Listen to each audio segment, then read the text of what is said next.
cooking friends. Today we're going to make another risotto, a risotto with shrimp, rucola and saffron. And for this risotto we will need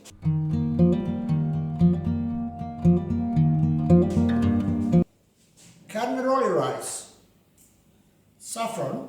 This is powdered saffron, not the filaments. It's much better than the filaments because you can use it directly into your risotto without having to soak it. And we're also going to need some peeled, deveined shrimp. These are frozen and defrosted and they're perfectly alright. Some garlic, some diced tomato, some chopped parsley and some onion. And of course, extra virgin olive oil, white wine and some butter. In addition to that, of course, we will need some chicken stock, which we made earlier.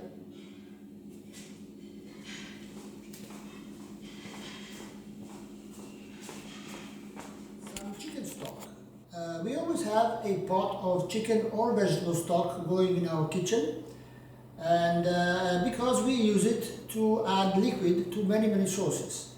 It's particularly important to make a good risotto. So today we're going to make a chicken stock. If you want to make a vegetable stock, simply omit the chicken.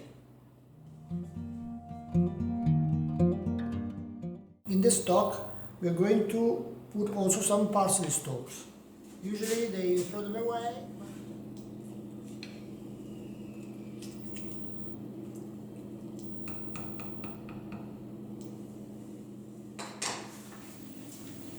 Our stock has come to the boil. It's time to turn it down to a lower heat. We're going to let it continue cooking for another 10-15 minutes.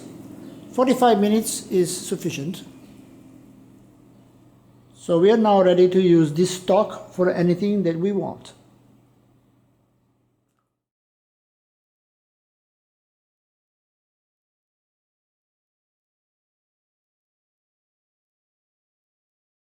So now we're going to start cooking our risotto with shrimp, rucola and saffron.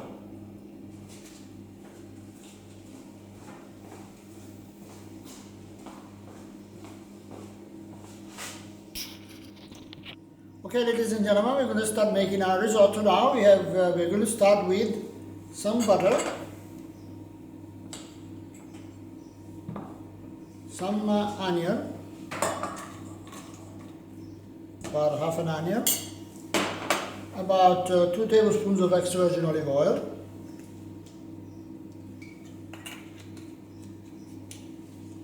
we start the heat. This is an induction stove, so that it goes very fast. After the butter and the onion, we're going to add white wine. Sorry, after the butter and the onion, we're going to add carnaroli rice. We're going to toast the rice briefly, about a couple of minutes, and then we are going to add the white wine and then stock. We'll be using about a quart of stock. We're making 2 portions. This is about 4 ounces of carnaroli rice. It actually makes a good 4 portions, normal size portions of risotto, because we have to think also we have the shrimp inside and the stock, and the rice gets much bigger. Or if you're having that as a first course or a main course, meaning you're only eating that one, then you will it'll be for 2 or 3. It depends on your appetite really, but it's better to keep this portion small, because in Italy we tend to have appetizer, first course and main course when we invite friends. Turn the heat down a little bit. We wait for the onion to become a little golden, translucent, and then we add our rice, our carnaroli rice. Here we go, they're slightly to go golden, we add the rice. We toast the rice for about a couple of minutes.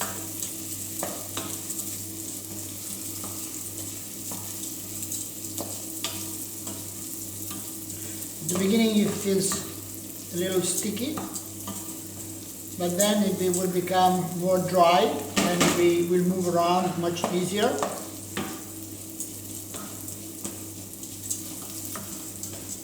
You want to test it, you want to make sure it's nice and hot, okay? You don't want to make it brown, so we test with the finger, it's still not hot enough, so be careful.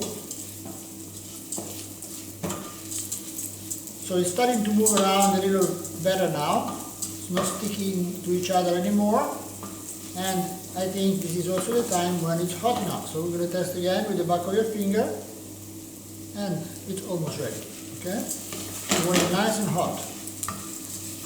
So this, adding the cold white wine shocks the risotto, shocks the rice, and releases the starch better. So here we go. Quite a bit of white wine, but don't forget to leave some for later, for drinking. So what kind of wine do we use for cooking? In Italy we generally use dry white wine for all kinds of cooking, meaning main courses, first courses. It doesn't have to be an expensive wine. This is a DOC, Soave wine, but it can be a table wine, as long as it's dry and as long as it's not vinegar.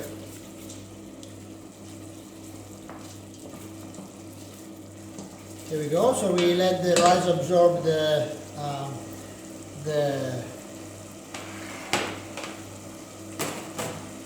wine, and then we're going to add our stock. So we bring our stock pot closer.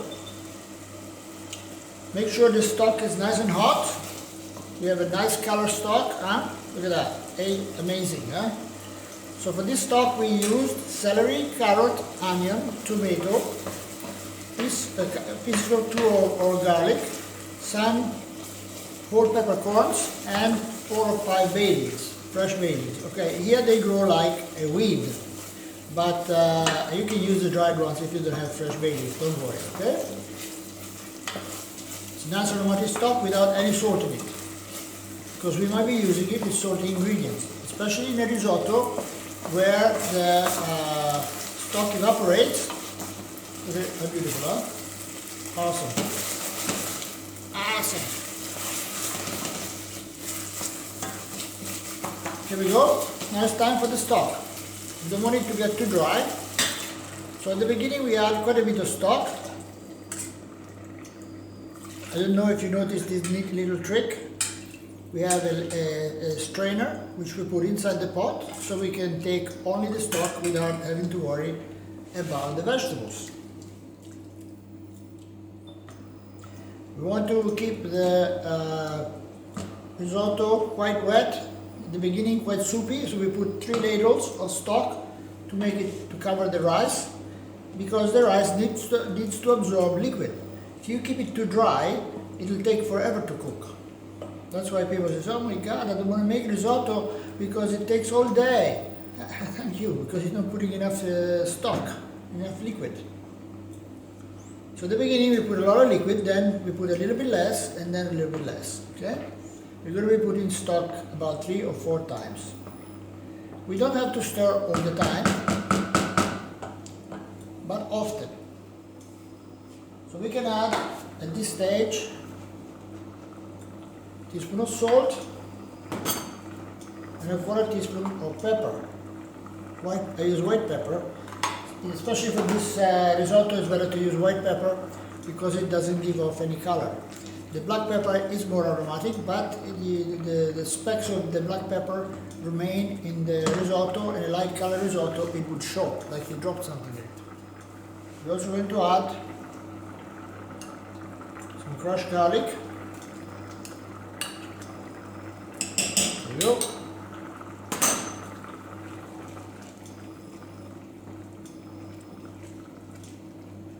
So we add the shrimps about halfway through, so I guess we've been going about 5 or 10 minutes now. Still quite white. It's a lovely white rice, you can see. Can you see? Beautiful. What does it say? Awesome. Awesome rice. OMG. great rice. I love carnaroli. I love all kinds of rice, basmati rice, jasmine rice, carnaroli rice. I love all kinds of curries, especially Thai cuisine, Chinese cuisine, good Chinese cuisine, because there is a lot of bad one around. And in Italy, it's almost impossible to get Thai food. Good job I can make it. So from time to time, I make myself a Thai curry or a tom yum soup, tom yum gai, or tom yum kung. But my favorite is the one with coconut. When they start to become a little bit translucent around the edges, then we're going to add the shrimp. And towards the end, we also add the saffron. In Italy, generally speaking, we don't put Parmesan cheese with fish pasta, meaning like seafood pasta or spaghetti alle vongole, or risotto, for example, with squid ink or with seafood. But shrimp are a delicate flavor, so we are going to add a little Parmesan cheese, a little less than for another risotto, because it gives a better creaminess, and it doesn't overpower the aroma, the flavor of the shrimp. Alright, so it's time to add a little more stock.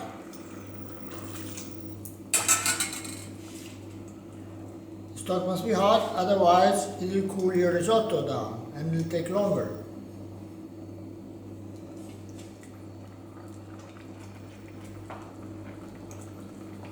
So the risotto is starting to go a little translucent, and we're going to add our shrimp.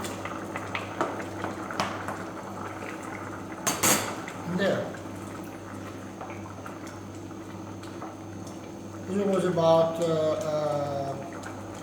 4 ounces, the rice was 6 ounces.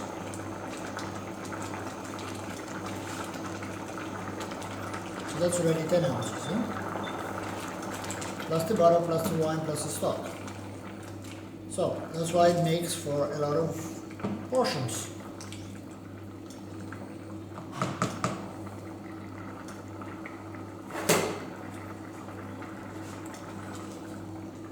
So we want to wait. We can see the rice, if maybe you can see that it's starting to become a little bit translucent around the edges, but only a little. So we're still way off. We'll let it cook a little bit, and then we're going to add the saffron.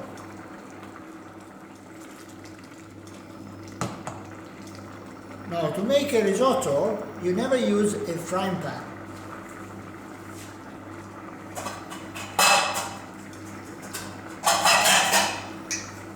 So we don't want to use a frying pan because it has too much surface and the evaporation is too much, and you have to add too much stock and it will never be ready. So we have to use a saucepan, a pot, something that is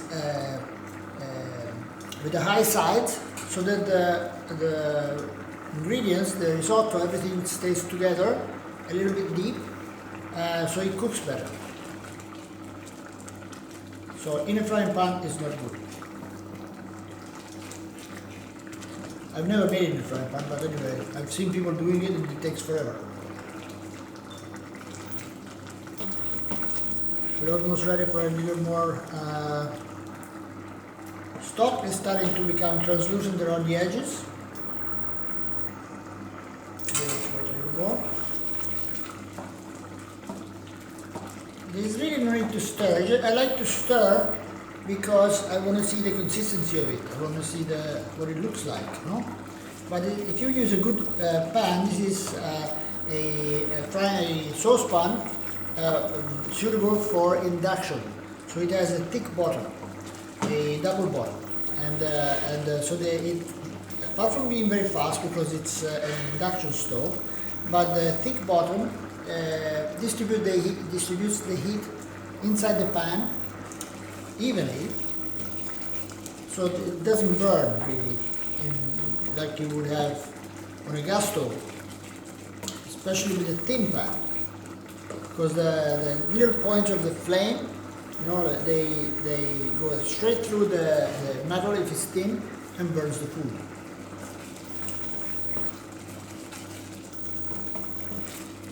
Kind of like cooking with in earthenware dishes, in terracotta pots, like in the old days, with charcoal.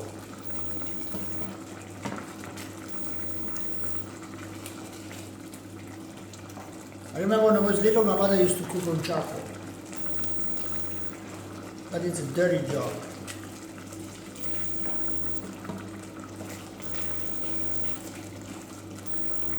Alright, time to add a little stock. There we go.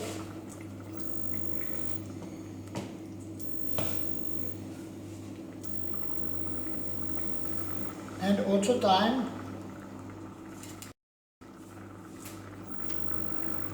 to add our saffron. In weight, it's the most expensive spice in the world, so we don't want to waste anything.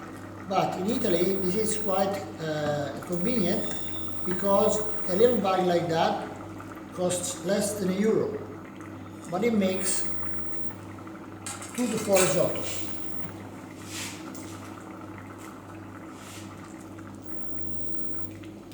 So it looks red, but when it dissolves, it becomes a nice bright yellow, and it's got a nice buttery taste. It's not just color. It's very expensive because it's made by hand. It's made from crocus flowers, and each crocus flower has only 3 filaments, and they have to be picked early in the morning before the sunshine comes up. At least sunshine comes up high in the sky, and wilts it. So they have to pick it really fresh, and each flower has only 3, and it takes 10,000 flowers to make 1 kilo of saffron. Of course, what we put in this portion is only 0.1 gram. It's a tenth of nothing. So really, if you think about it, if you had 1 entire gram, that would cost about €9. And if you multiply by 1,000, which is 1 kilo, that would be €9,000. 9 to 10,000, depending. So that's not bad money for saffron, but it's a hard job. It's produced in Italy all over, in Sicily, in Tuscany near San Gimignano, and Spain uses it.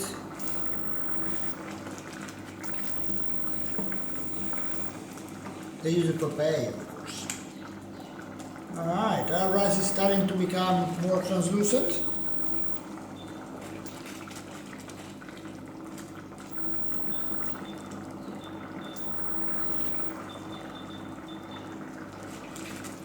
We have about 6 or 7 minutes to go.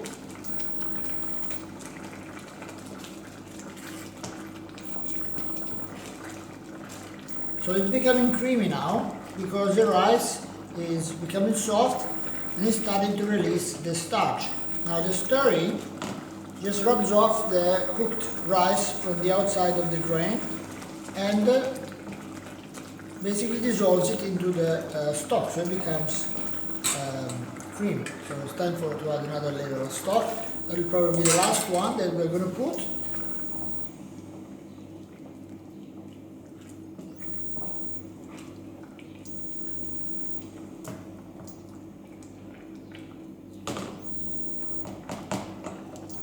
Let it cook a little bit.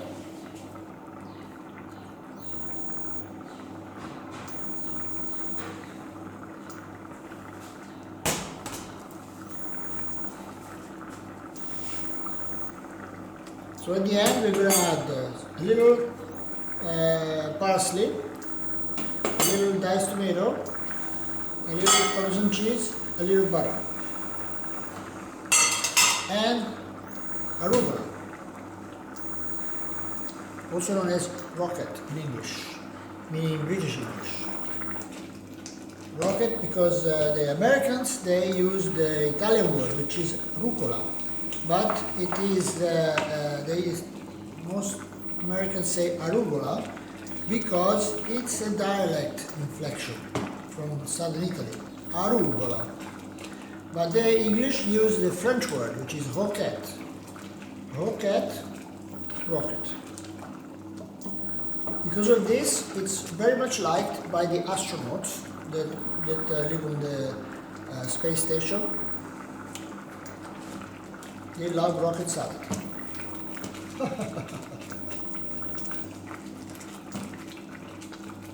Alright, it looks good, this risotto, huh? So we're still not fully cooked in the middle, so we can tell by squeezing one grain. It's a little bit hot, okay? So still, you can still see the hard grain inside, but it's not far from being ready.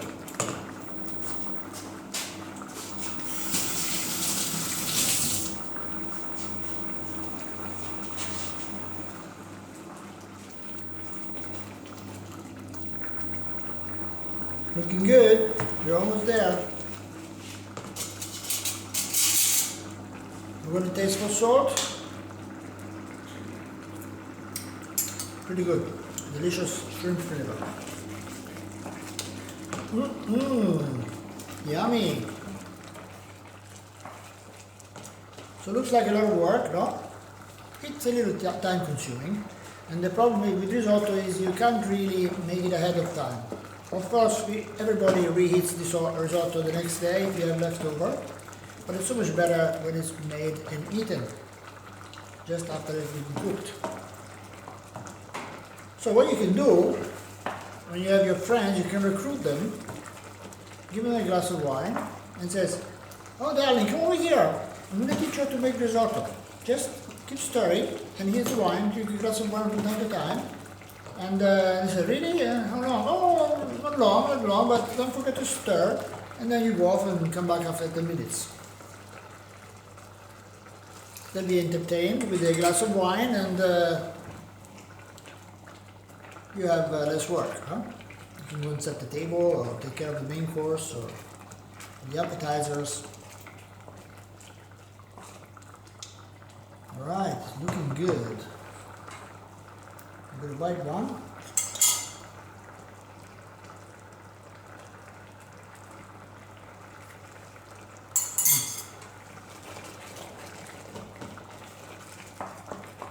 Another couple of minutes. And it's almost ready.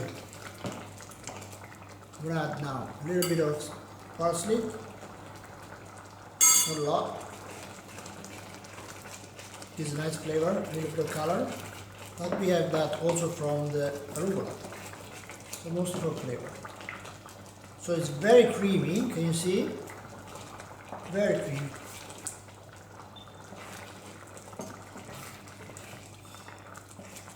Beautiful color. Awesome. You can also use scampi or langoustine for this. Or even crawfish, why not? Huh? If you're from Louisiana, some crawfish, that would be great. One more way to prepare crawfish. So if you use fresh shrimp with the head and everything, put the skins and the head in a pot, add the vegetable or chicken stock, and cook the shrimp heads and the skins in that stock, so we will get a nice shrimp flavor. So it will enhance the flavor of the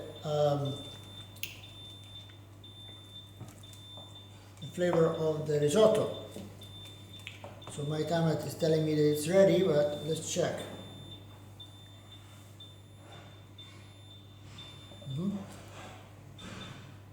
Pretty good. It needs one more minute. Alright. So risotto should be cooked, meaning firm but not crunchy. So many restaurants, they think they are being cool and they make risotto al dente, just like pasta.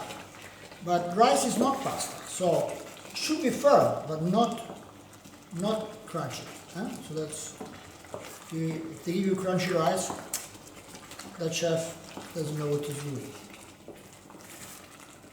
Allora, so it's now ready.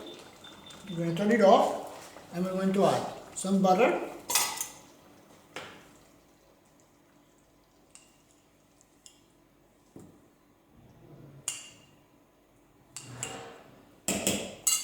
we're going to add some diced tomato. We add it at the end. We don't want to cook it.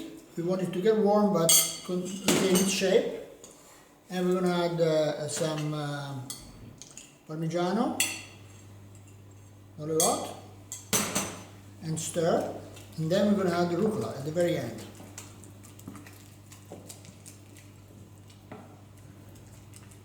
So this action is called mantecare, which means to make creamy. You may have heard the similar word in Spanish, manteca or mantequilla. Of course, Spanish derives from Latin, just like Italian.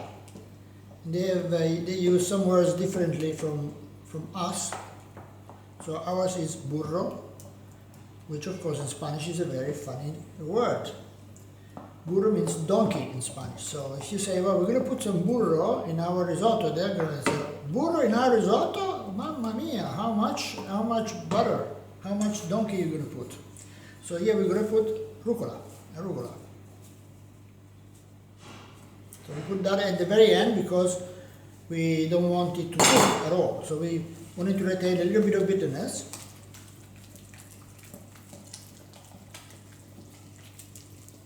That's why the stove is off. If you end up with the risotto, our risotto is now ready and we're going to taste it.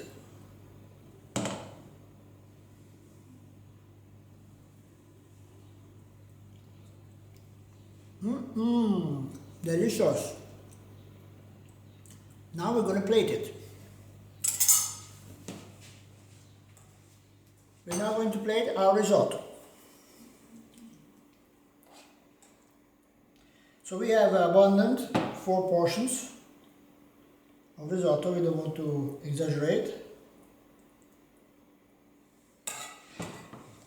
Then we're going to take cherry tomato. I'm going to cut it in 4 pieces, in quarters.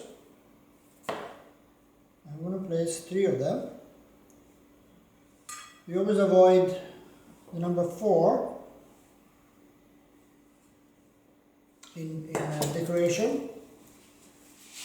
Some people believe it brings bad luck, but it's just not pleasing to the eye. Our eye prefers odd numbers. So, for example, when you decorate, you use 5s or 3s or 7.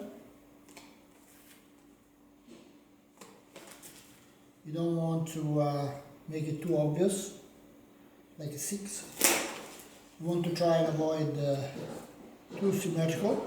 Of course, this one is exactly symmetrical, but what can you say?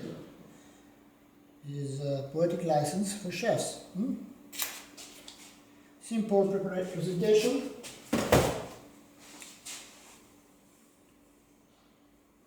A simple presentation, but very attractive. Buon appetito, and see you next time.